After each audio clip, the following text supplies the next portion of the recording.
Hiya. Okay, this is video number 4, and we're going to talk about the header menu or the header menu ribbon. Okay, let's go over to our trading station, and we're going to talk about this section at the top here. Alright, so let's just get started. Alright, here we can open up a new chart if we want to.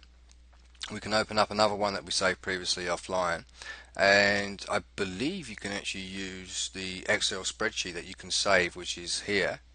Alright, there's a profiles area that you don't even need to worry about, so completely ignore that. Open the previously deleted tab files, which are these down the bottom, so I can go ahead and maybe right click on there, click on close, and then come back up the file, open deleted, and there it is there, so I can open it back up again. Alright. What else do we have? Open up a new account or log in. Now normally when you open your account for the first time, you've logged in, you set everything up, and then you've closed this trading station down, you come back the next day, and when you load it up again, by default it will log back into that account again. If it doesn't for you, then most likely there is some kind of problem with your installation. So my recommendation is, if you're having problems where you can't save your previous setups, because even when you close the trading station down, these indicators will stay on the charts and these tabs will stay where they are. They will stay on the same time frames. Everything basically saves, alright, its previous state. Alright, and it will return to that previous state when you load it up again, including the login. Now if none of that happens, then you need to uninstall it, okay, turn off your firewall, okay, and then reinstall it again, and you shouldn't have a problems. Now you may remember I said go back when you into video number 1 about saving your login info. Well, this is the very reason why you would need to save that information, amongst others. Alright, like you might need to format your hard drive or reinstall or something. So I would actually put those kind of sensitive information on a flash drive, on a thumb drive, or on a USB drive. Okay, so you can take it around with you wherever you need to go. Alright, so you've always got it. Alright. So, okay, so the view.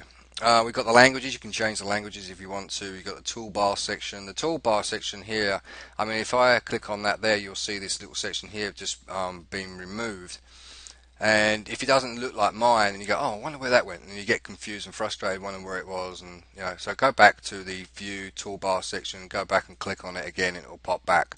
Alright, so I can go view again, and then go to customize if I want to, and I can customize the sections on there that I want to keep on there as well. Alright, you got the market watch, which is, oh, that's just disappeared, so that's obviously that. Alright, so there's the market watch. Actually, it's even labeled there for you to make it even easier for you to recognize.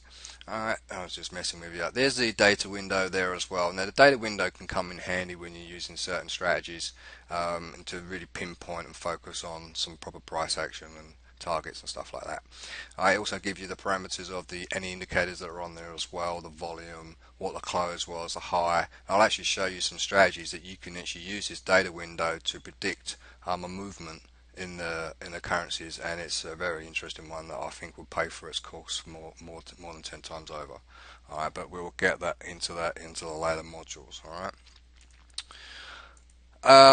What else do we have? Right, yeah, so if you want to basically remove all of these, you can go ahead and just obviously just click away from them. Okay, so this gives you a bit more real estate to look at the charts, which is always a good thing. Okay, you don't necessarily need to have all of these open. It's always best to have a nice full screen to work with. Okay, so when you want to go ahead and open this kind of like trade off of this chart, you can go back to this little button here, which is the market watch. But we'll talk about that a bit again. But this section is the market watch. We can go over here and then choose the trade that we want, and then open it up. Alright, so it's all pretty simple stuff.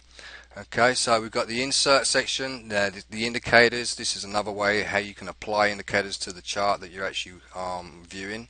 At the moment we're on the British pound versus the USD on the 4-hour time frame. So I can go ahead and add an average true range on there. The properties box comes up, click OK, and it gets applied to the chart. Alright. I can add line studies to it if I want, channels, the Gann, Fibonacci, shapes, arrows. Shapes can be used to pinpoint breakout areas or demand and supply levels. Eclipses could be used for marking a predicted take profit price if you want to do paper trading.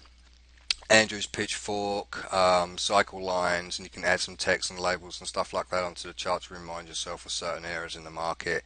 You've got the indicators list, and here you can go ahead and remove the indicator if you want to. The other way you can actually remove the indicator is just simply hovering over the indicator itself. You've got to be very precise with it, and you can either double click on it to change the parameters, or you can right click on it and actually delete the indicator there. Okay, or you can go into the properties of that indicator as well and change them around as needed. Okay. Alright, so what else do we got? The bar chart, which is what we're seeing right now. Normally by default you will see the candlesticks, the Japanese candlesticks show up. Alright, so this is just another way of actually trading. You can actually use this to find pivot high, pivot low breakouts, reversal breakouts, all different kinds of strategies that I'll show you later on. Alright, inside bars, outside bars, pin bars, and what have you. Okay, so here we can change the time frames. We're currently on the 4-hour time frame, H4. We can go to the 1-hour time frame if we want to. Alright. Grid, you can take the grid off. Some people prefer to trade like that, works better for them. You can add the volumes on there as well, which gives you an idea of how much is being pushed into the market. Alright. Yeah, and you can take the auto scroll off. The auto scroll is basically every hour, because we're on the 1-hour time frame, so for every hour that goes by, this will move the chart to the left automatically. Okay. We have the chart shift as well. We'll click on that, and this actually moves the chart to the left. So this gives us a little bit more working room to give us kind of like projections where we might feel that the currency pairs will end up. Alright, we can zoom in, zoom out, step by step, and properties. You can go into and change the backgrounds and stuff. We'll get into that in a little bit in the template section. Alright, you can also create a new order from this area as well. So if you're on this time frame, it's going to automatically default to this particular time frame and currency pair that we're actually on. Alright. Let's take a look. We got the history center, global variables, meta quotes, language editor that I showed you before. Alright, and then you got the options section. You got all of this information all here, and we'll get into that maybe in a little bit later. Alright. The windows, you don't really use this, and the help. Now the help topics, this is really important. You might have some questions about how to open a buy stop or sell stop or a sell limit or a buy limit. Just basically go to this search section here and type in so like buy stop. Okay, and the section that you're looking for, placing pending orders, I believe. Here it is. And it's a very well written article, but you will need to, that's not the one, this is one, my bad. Trading order types. Now this is a well written article. It's got images in it as well to give you an idea. Alright, so you might need to read through this about 3 or 4 times. I certainly had to get an understanding of what it was saying, because it does get quite confusing. So, but we will get into buy limits and buy stops and sell limits and sell stops in future videos when we go ahead and start applying trades. Okay. Alright, so yeah, so there you have it, ladies and gentlemen. That's basically the file menu. Alright, so in the next video we're going to talk about all of these shortcut icons as well. Alright, so until then, I'll see you very soon. Bye for now.